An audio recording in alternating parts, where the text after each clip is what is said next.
So good evening, everyone. Thank you for joining today's session, which is on the topic of building cyber resilience, preparing for the inevitable.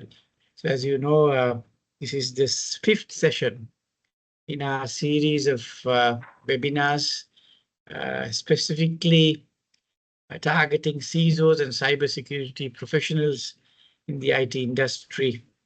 So in today's what would you say, hyper-connected world where digital transformation is so prevalent in many organizations, cyber threats have become so prevalent, and the threat landscape and the risk landscape is evolving every day. From you have ransomware attacks, data breaches, insider threats, and so on. So the traditional precautions or safeguards or cybersecurity measures are no longer adequate. And organizations today, I believe, need to kind of shift their focus. If they want to be resilient, in an organization, enterprise-wide manner, they have to focus on cyber resilience. The ability to kind of anticipate, withstand, and recover from cyber attacks. So we've got a very good speaker to speak to you on this subject. He has began his career in IT audit and IT advisory at KPMG. Thereafter, he moved to a multinational company, which we all know, Virtusa, where he was involved as a consultant, senior consultant, lead consultant, that again in the area of IT audit. Thereafter, he moved to the banking industry, where he spent a few years in IT audit, and then finally moved to LB Finance, a leading finance company, in the capacity of senior manager, looking after the IT audit governance space. And today, he functions as the CISO, Chief Information Security Officer at LB Finance. So he will speak to you on this subject. I hope all of you will find it useful and insightful. And I spoke to him this morning. He said that his presentation will go on for about 45 minutes. And hopefully that will leave us about 15 minutes or so for question and answer. So in the meantime, if you do have any questions during the presentation, you can always use the chat box or the Q&A option, and I will go through it from time to time. And after the end of the presentation, if we do have time, we will put it to the speaker.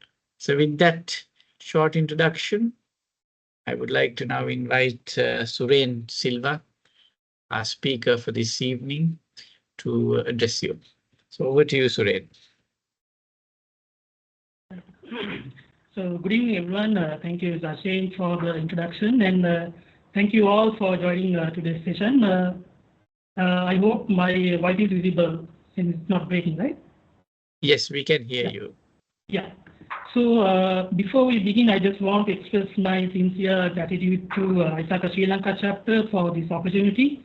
It's truly a privilege to speak with all of you, the professionals, student community, and the industry experts across in the cybersecurity community over here. So I have been a member of ISACA for nearly almost 16 plus years now. I can confidently say that the knowledge, the community support, and the thought leadership I have gained through ISACA has shaped my entire professional journey. So today I am honored to have the chance to give back to the community the things I have gained from the ISACA. It's my responsibility to give them back to the community. So I'm very much privileged to conduct this session today. Whether you are just starting out or leading a cybersecurity team, I believe cyber resilience is a topic that connects all of us today.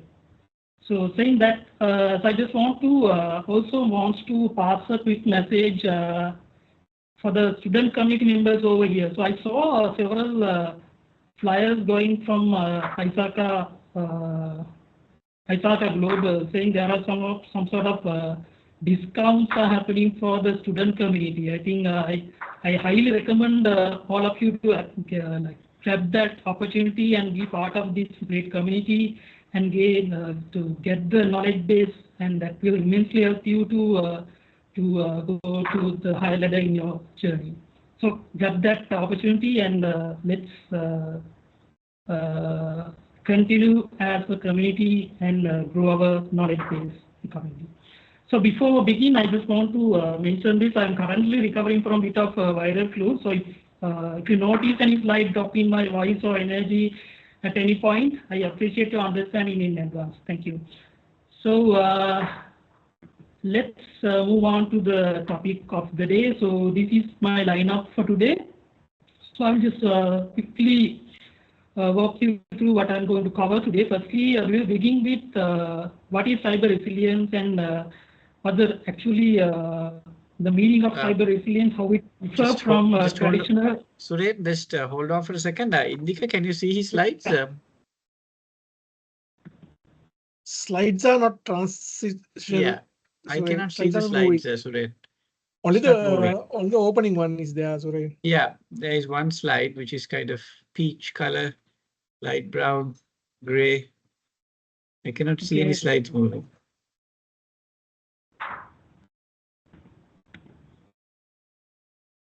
Can you see now? Yeah. No. Yeah. Just try again. I just got a small. Yeah.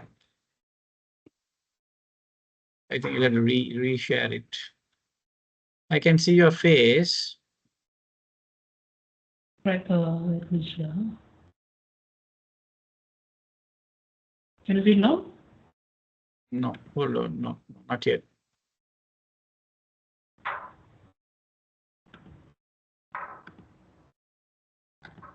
Yeah, now I can see session outline.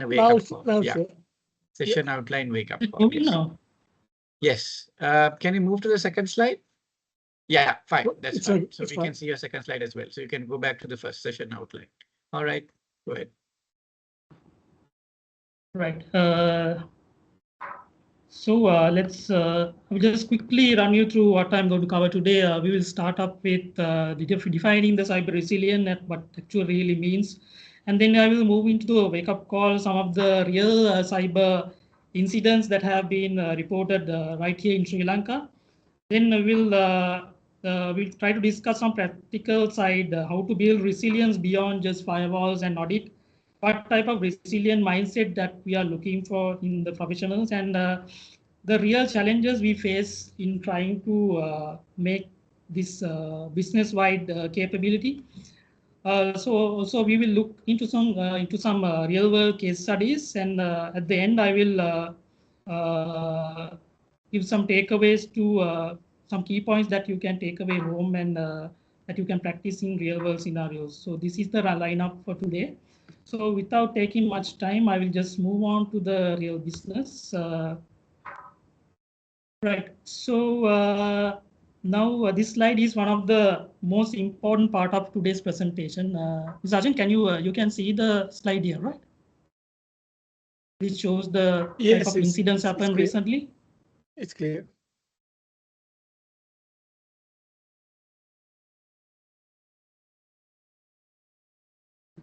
Indika, can you see the slide? Yes, sorry. It's moving and I can see it. Right. So so this slide, one of the most important part of today's presentation. But so what you see here are real cyber incident that reported on our own local media involving Sri Lankan organization. So these are not stories from Europe or US. These happen in our own digital backyard. So you will notice a pattern in these headlines, a mix of financial sector breaches, government service sector disruptions, website defacements, phishing attacks, which include from private and government sector as well. So these affects critical institutions that once we really rely on in day-to-day matters. So What's worrying is that some of these organizations had strong reputations, yet still fell victim to these attacks. So it's a reminder that no matter how established or well-known a company is, no one is fully secure. By looking at this, we can see reputed ones as well as privately well-established ones also have been attacked and their data has been exposed. So it also makes us think, for every incident that make it to the news, how many more are not reported, quietly handled or behind the closed doors. So these are only the things that which have been reported to the digital channels. The takeaway here is simple. The cyber threats are no longer occasional. They are constant and they are targeting every corner of our ecosystem. So these headlines are not just news, they are signals for all of us. And they demand a shift in how we think about security. We need to move from defense to resilience at this point. So that's what this session is really about. It's about resilience. So moving on, now let's take a close look at what's really happening around us, both the opportunities and the risks. So I'm just referring to slide deck titled Sri Lanka Digital Momentum. So you can see the slide. I'm referring to the correct slide, right? Yes, we can. Yes, we can. Yeah, right. If you look at the first part of this slide, so under the economic recovery in 2024 and 2025, so you will see we are finally entering a phase of positive momentum. So after years of financial instability and uncertainty, Sri Lanka is showing some sign of strong recovery. So we are seeing a return to a positive GDP growth. So there is a surge in digital banking adoption, a rise in fintech innovation, and growing investment in tourism, exports, and service-based sectors. So at the same time, so there's been a noticeable expansion in digital platform, particularly in public sector. The services like GovPay, e-services, cloud adoptions are picking up pace. So these are positive indicators, signs of progress. But, and this is a critical, if you look at the right-hand side of the slide where it says digital growth equals bigger attack surface. So you will see other side of the story.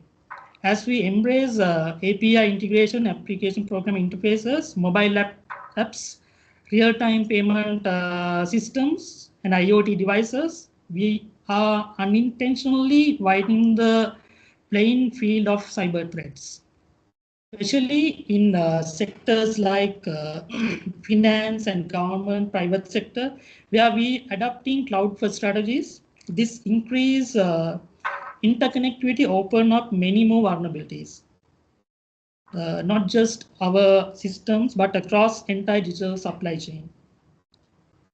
So the bottom line is this. So our journey towards digital growth is absolutely necessary. But without a cyber resilience, the journey is fragile. So this slide says in bold, in the bottom part, the cyber resilience is now essential national progress, because even the most advanced technology will fail if it's not secure. And even the most digitally connected country will collapse in trust if we can't withstand and recover from cyber threats, cyber attacks. So we must move beyond firewalls and audits. We must start thinking in terms of resilience, not just only defense. Right. So saying that in mind, so now that we have seen how real and close to our home the cyber threat is, it's important to take a step back and define what we really mean by cyber resilience. Before going to resilience definition, let's this slide break down three key ideas we often hear in the same conversations: compliance, security, and resilience. But they are actually very different in both mindset and execution standpoint. If you look at the left-hand column of the slide, we start with compliance. The compliance is mainly about following the rules. It ensures that our organization align with standards and industry regulations. So the mindset here is, are we following the rules? The compliance mindset is, are we following the rules? And while compliance is critical, it's essentially in financial institutions like us, which I'm currently working for, it's often checkbox driven and mostly heavily audit focused. So you can be a compliant on paper, but still vulnerable in practice. So moving to the middle column, we see security. This is where most cybersecurity teams spend time. So security is focused on prevention mainly. The idea here is to block threats before they cause damage by using tools like firewalls, endpoint protection, the access controls, and we can mention many.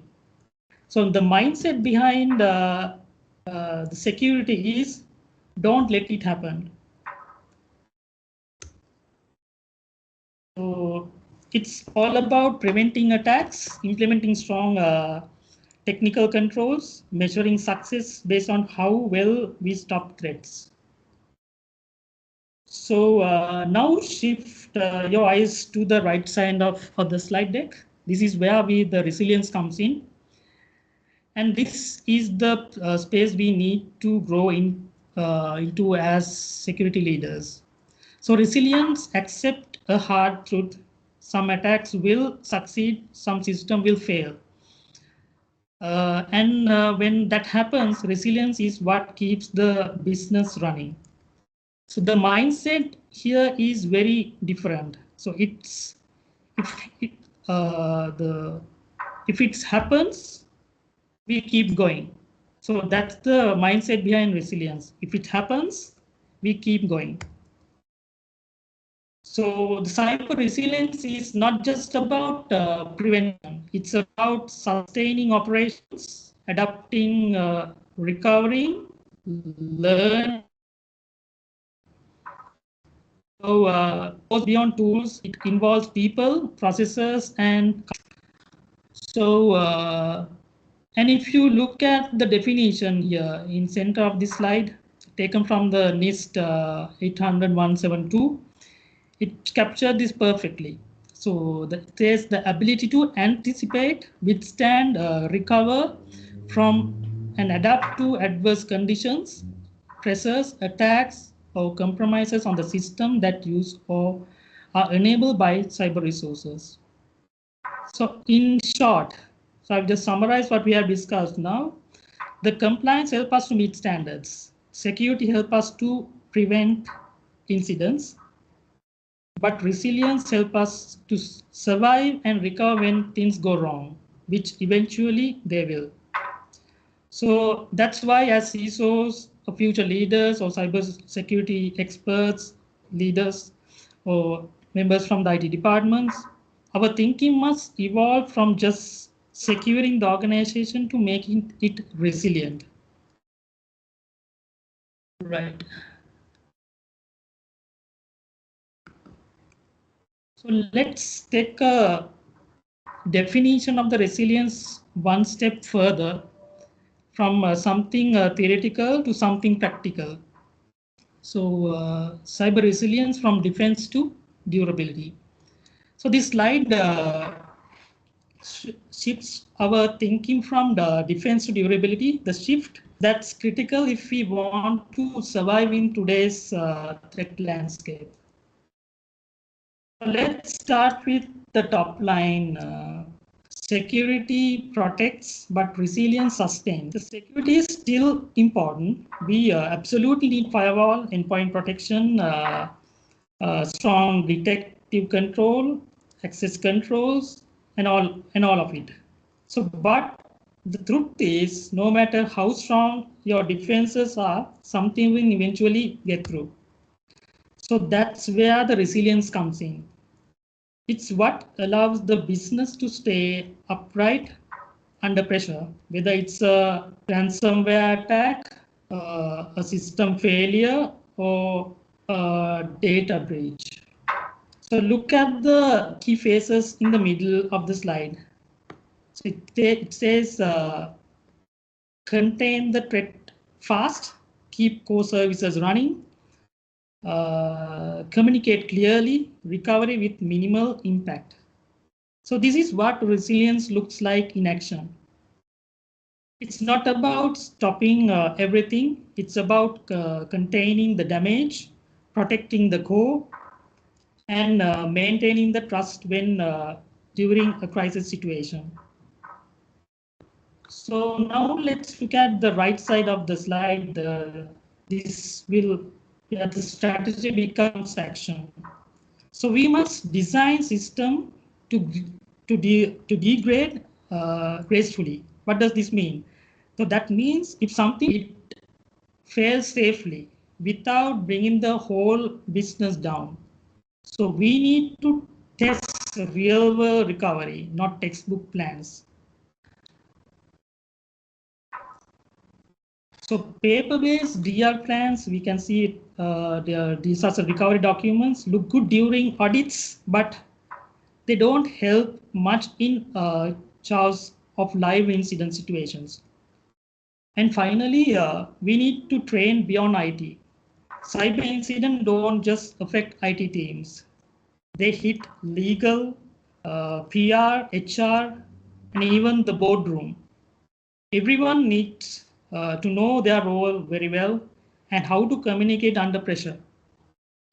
So look at the closing message that in the bottom of the side. So it says, the resilient company is not the one that avoids every cyber attack.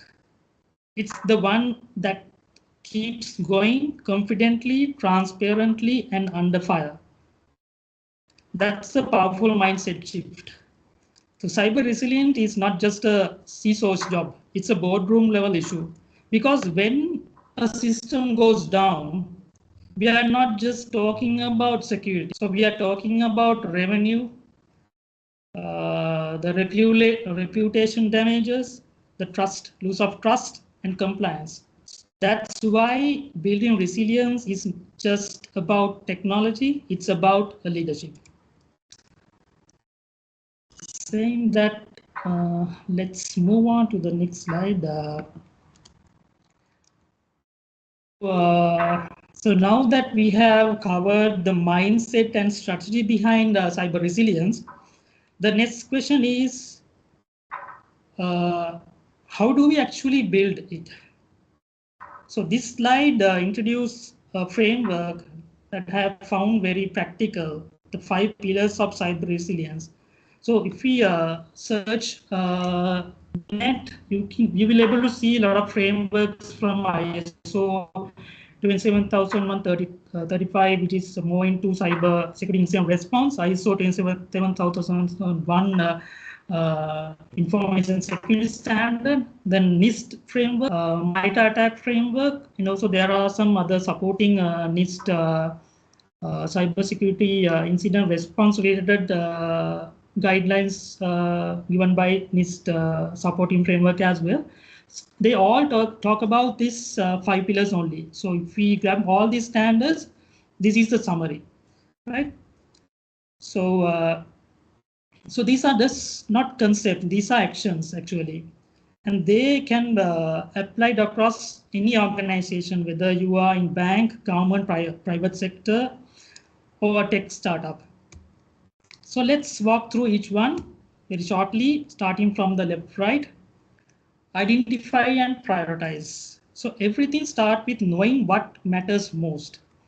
So you need to have a clear, up-to-date view of your critical assets, systems, and people and processes. That means maintaining an accurate asset inventory, performing regular risk assessment, mapping business critical processes. Without this clarity, you can't defend, recover, or respond effectively. Next point, the protective protection. So once you know what's important to protect, so then only we can apply technology with a disciplined mindset. So this include enforcing least privileges access, using multi-factor authentication, keeping system patched and securely configured, regular training employees to reduce human errors. So this is about blocking threats before they disrupt your operation and doing it in a way that fits your actual risk profile of the organization. Next is detect and respond. So no matter how strong your defenses are, some threats are slipped through. So that's why this pillar is about building situational awareness. So using tools like SIEM, Security Event Management System, XDR, you monitor your systems for early warning signs. You establish clear incident response roles and escalation path, and you regularly test your teams through tabletop exercises, red teaming simulations, and they are ready to whether they are ready to face when actually happens. The next pillar is the recover and restore. So this is the heart of resilience. So this is about making sure that if something goes wrong, your organization can bounce back fast. So this means having tested disaster recovery and business continuity plans, validated backups, clearly defined RTOs and RPOs, that is how fast you need to recover and how much data you can afford to lose. So recovery planning is not just IT responsibility, it requires involvement from every business unit. The last but not the least, the last pillar, adapt and involve. Finally, resilience is not a thing that can be done and stop at once. It's a continuous journey. So this means learning from incidents, performing post-mortem exercises, updating policies, and keep an eye on the emerging threats like AI-based attacks and supply chain risk. The goal is to become stronger after every incident, not just to restore, but to improve your digital ecosystem. So, in summary, the cyber resilience is not just a concept at the moment. It's built through these 5 pillars: identify, protect, detect, recover, and improve. So when you build across all these 5 pillars, so you are not just preparing to survive a cyber attack. So you are preparing your organization to come out stronger on other side as well. Right. So now let's talk about something that often surprises the leadership teams. You really know your cyber maturity levels of the organization. So this is so at the top of this slide, there's a stat that really hits the home. So it says 66 of the executive believes the organization's cybersecurity maturity is high, but only 17% can respond effectively to a real world incident. This is as per a source from PwC Global Digital Trust Survey. So if you see this stat, that's a massive gap. And it tells us something important. Many organizations are overestimating their preparedness. So they may have tools, audit policies, but when a real world breach happens, very few are ready to act with speed, clarity, and coordination. So that brings us to a middle of the slide. So where we see a powerful tool, the NIST Cybersecurity Framework 2.0. So I'm not going to talk about this in detail, but this framework is incredibly useful because it allows you to map your current capabilities, define your ideal target state, and then build a step-by-step roadmap to close the gap. So if you have time, I just recommend you to go through. I think most of you may know about this framework. It's a powerful tool that you can apply to strengthen your security organization.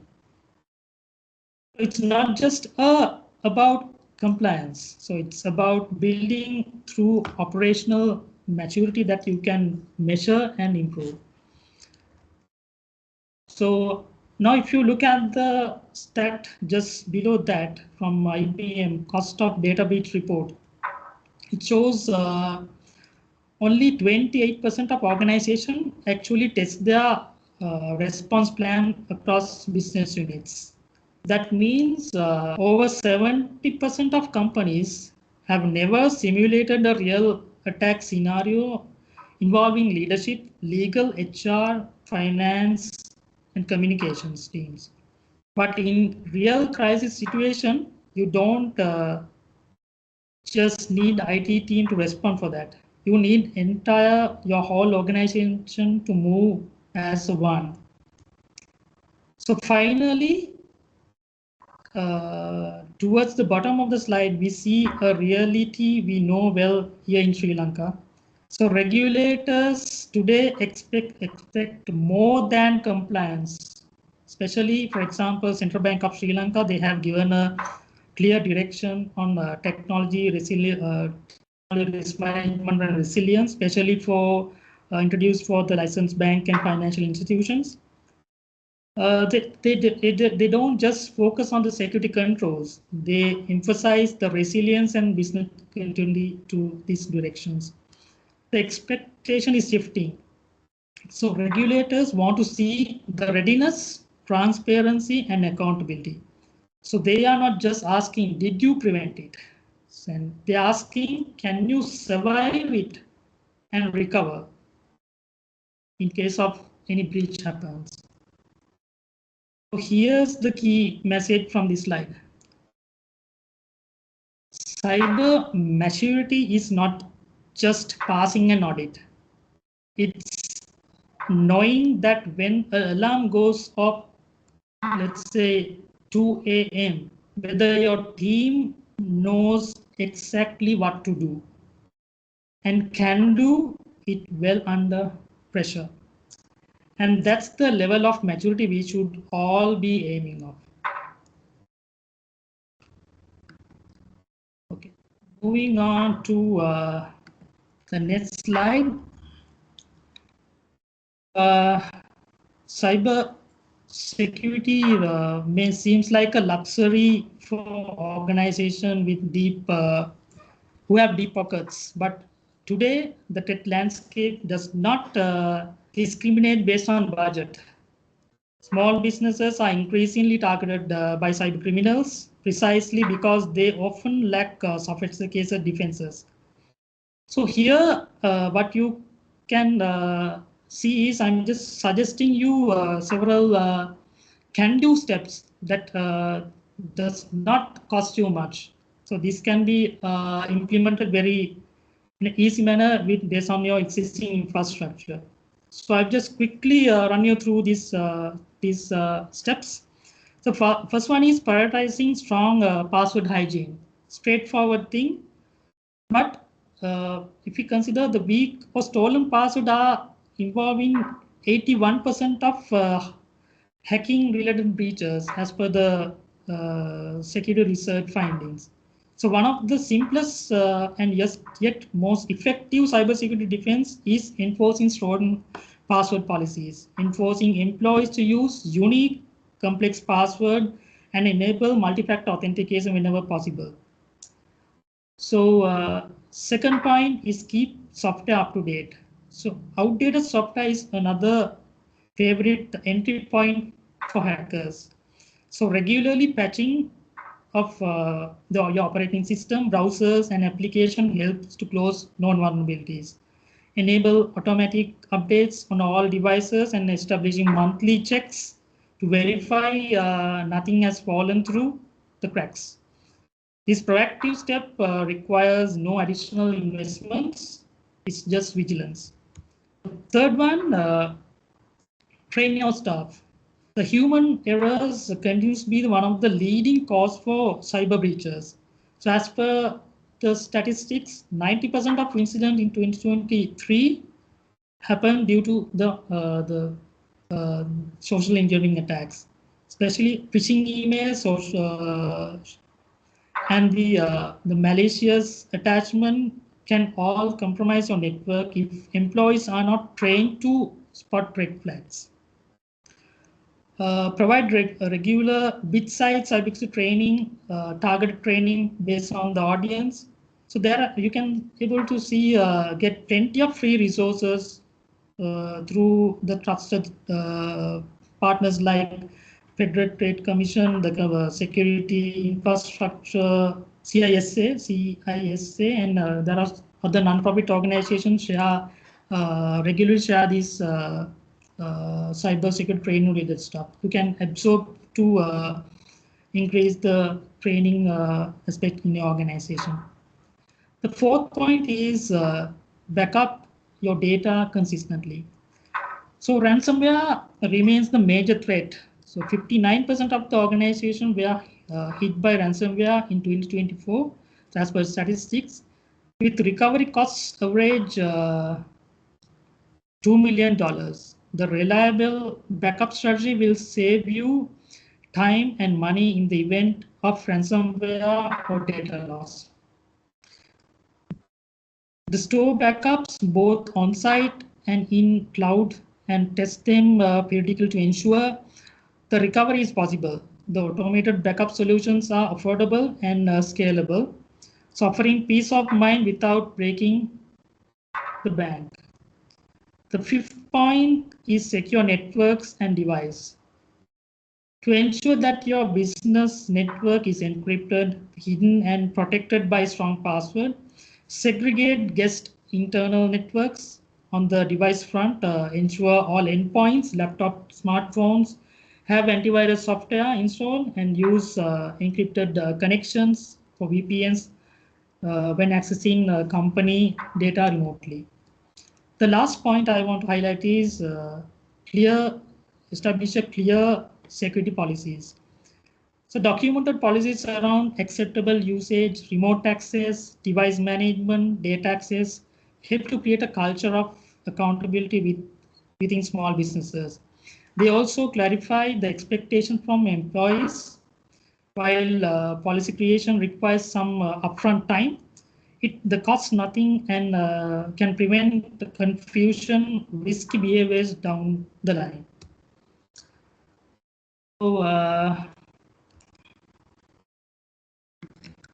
these were some cost-effective things that you can implement in your organization. So next, move on to the next part.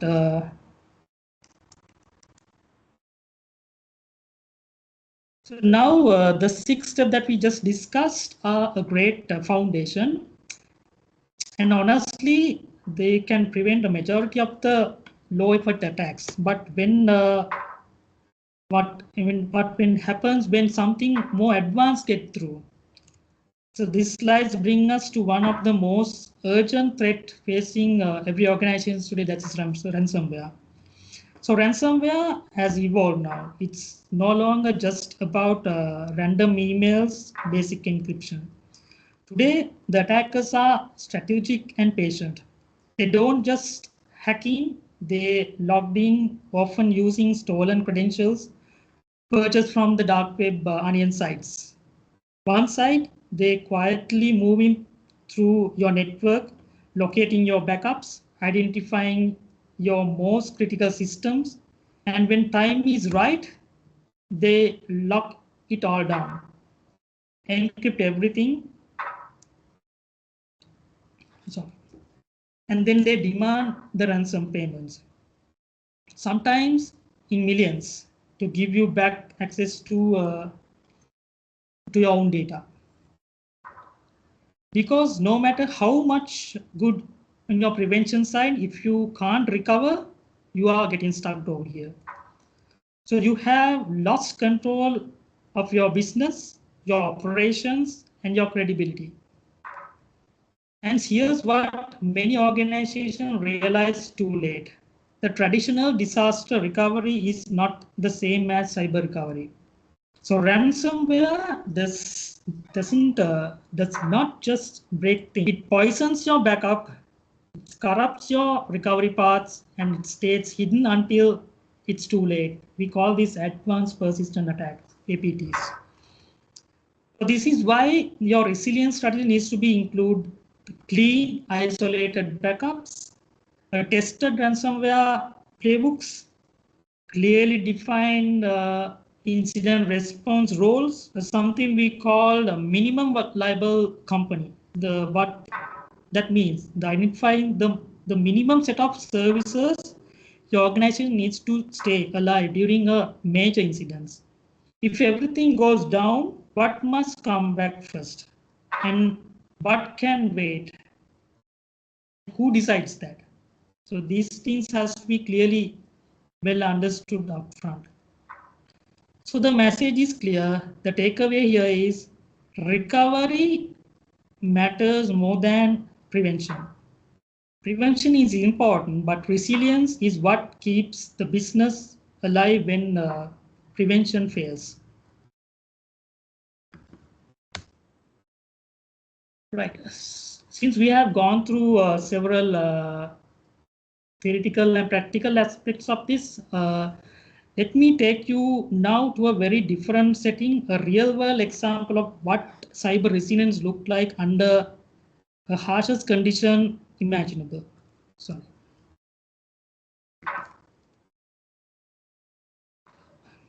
So I'm talking about Ukraine here. So in early 2022, when war broken out between Russia and Ukraine, the world watched as tanks crossed borders and missiles hit cities. But something else was happening quietly behind the scene. That's always make headlines. The full-scale cyber wars happened to the Ukraine power stations, government systems, bank infrastructure, even the emergency services, all came under heavy cyber attack. These were not just random hacks, these were targeted efforts to shut down country, cause panic, and break their ability to respond. Now imagine of a moment your entire country being bombed and hacked at the same time. How do you keep services running? How do you protect your data? How do you communicate with your citizens?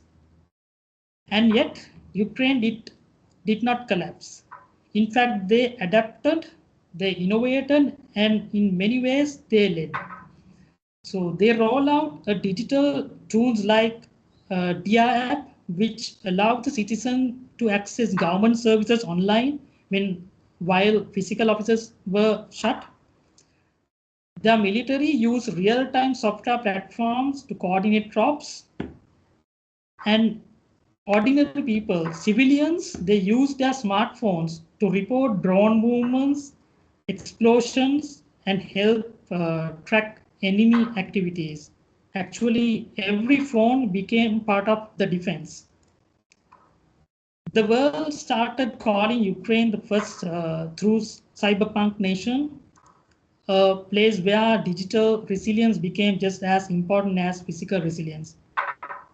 So what's powerful here is not just the technology, it's the mindset. The resilience didn't come from fancy tools. It came from the culture that refused to give up. The belief that even in chaos, they could still function, still survive, still protect. So why I'm sharing this with you today? Because it's a reminder for all of us, especially here in Sri Lanka, that resilience is not about waiting for perfect conditions. It's about acting with urgency, thinking ahead, working together, even when things get tough. If Ukraine could build their cyber resilience under fire, we have no excuse to build it in peacetime. So cyber resilience is not about being perfect. It's about being prepared to stand and adapt and to lead when even everything around is under pressure. Right. I think we are 10 minutes to stop the session, but I just want to quickly run you through this simulation. So now let's switch our gears here. I'll just quickly complete this simulation. I will done. I just want you imagine this is your Monday morning and you are the CISO security leader in an organization just like me, and it's 9:12 a.m. and your SOC manager calls in and he claims, but urgently we are seeing a suspicious outbound traffic from a card processing unit. We might be looking at a ransomware attack. So you are rushed to your incident response dashboard and you will see within minutes your email stops syncing, your mobile banking app is throwing out errors, and CBSL sends a circular asking confirmation of the impact. Now your executive director or CEO asking, what do I tell to the board members? And from the customer perspective, the ATM usage drops to 60%. Someone leaks a screenshot of your app error in Twitter or social media, and media is calling you. Staff can't even access your laptops. Now you are now have 15 minutes to stabilize the situation. So ask yourself, who are you going to call first? Is it your CIO or the regulator, legal department? Is it your incident commander? Do you shut down your system immediately or isolate it first? Whom inform customers and how? So are your backups are safe? Are they clean? Is your PR team trained for this? Or are they Googling what to do? So this is the moment of truth for resilience. So now what's written in PDF, but how well your people, processors and tools respond under pressure is quite different. So when I tell you, having walked through 15 minutes can feel like a lifetime if you are not ready for this. What you can do, since time is limited, I will just quickly run you through. So let's now talk about what you should do. Like the first, activate your response, incident response team, not just IT, legal, PR, or compliance risk. Everyone has a role to play here. Secondly, contain the threat. Disconnect affected system immediately. Isolate the breach. Don't wipe the logs and restart blindly because you will lose the digital forensic evidence. Third, communicate. Communication is critical. Tell your staff what's happening and what not to do. Silence causes chaos. And don't forget your regulator. You have reporting obligations, especially the financial banking sector. Fourth, validate your backups. So backups, whether the backups are clean, can you begin recovery without reinfecting? This is where the mean time to clean the data becomes your best friend. So these first 15 minutes are make or break. A well-drilled response turns a panic into a control. A confused team turns a breach into a disaster. Right, so this is, I will bring my session to a conclude. I just want to leave you with one simple idea. Cyber resilience is not just about surviving a breach, it's about leading through one. So resilience teams don't panic, they execute, they practice, they know their roles, they have tested their backups, they have drilled those 15 minutes responses we walked through today.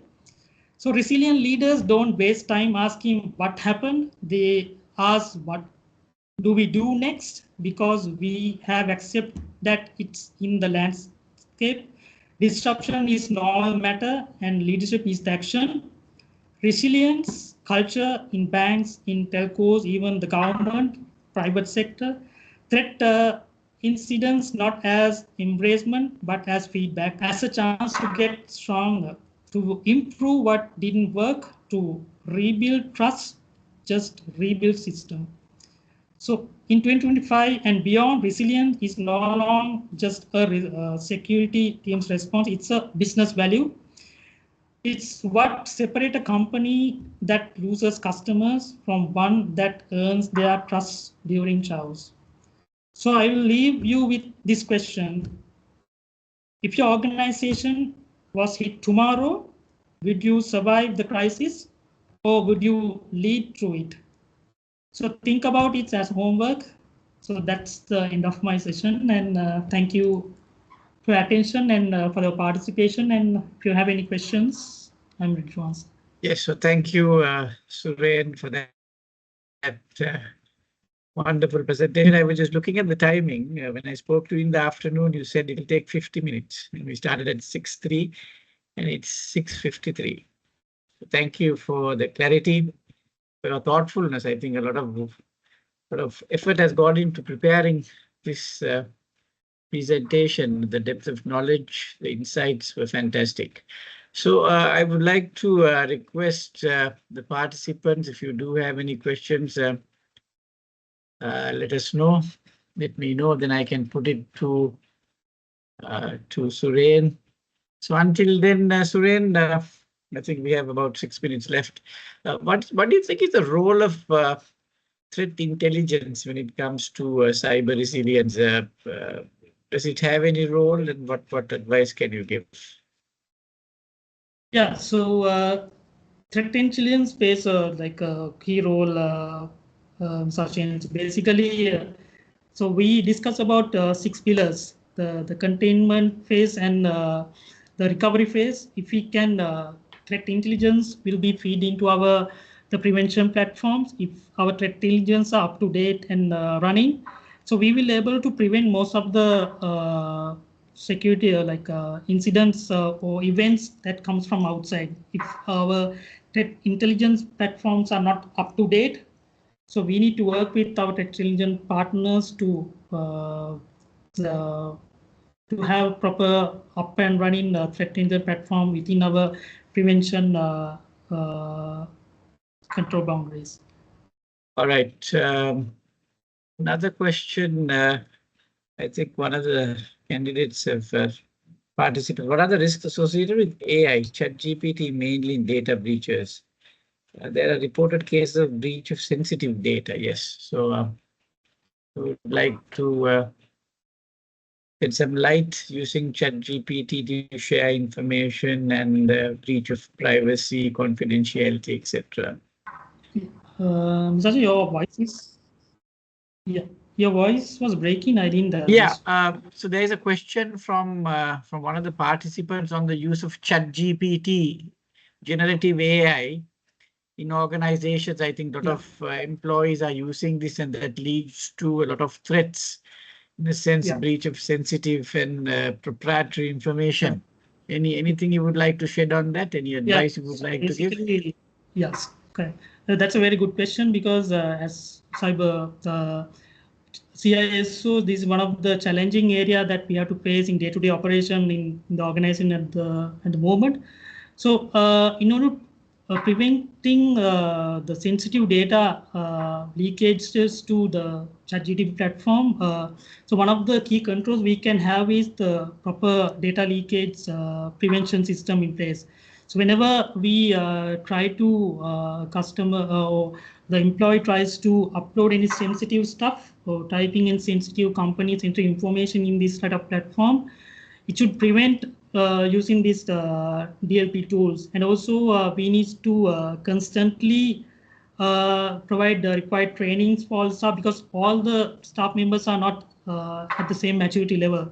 So this is one of the key areas that we need to consider in our targeted trainings on security, what to put on ChatGPT and what not to put, and the complications and other if breaches happen, the consequences that they have to face. And as a prevention mechanism, DLP, having a proper DLP solution, from that we will able to stop the sensitive data that is going to leakage to the ChatGPT side. All right, so we have 2 minutes. One last final question. You have a lot of experience in companies implementing these sort of implementations when it comes to cybersecurity to enhance cyber resilience and thereby organizational resilience. So what are the top 3 challenges that you faced when it comes to enhancing cyber resilience in your organization? Because no one can invest in everything, in the perfect solution. It's always a compromise. So what are your top 3 challenges that you faced when it comes to enhancing cyber resilience or implementing the latest cybersecurity tools in an organization? Yeah, so first thing is the budget. So it's a common problem for all local companies. When it comes to cybersecurity, everything comes with a dollar value. It's not a local currency thing. So when we are trying to convince the top management and approve budgets, we need to play a good role, like how we have to, the way we are taking this solution to the top leadership, we have a big role to play in that. And also when it comes to cyber resilience, the top level and the middle level, the expert resources from especially from the technology and cybersecurity landscape.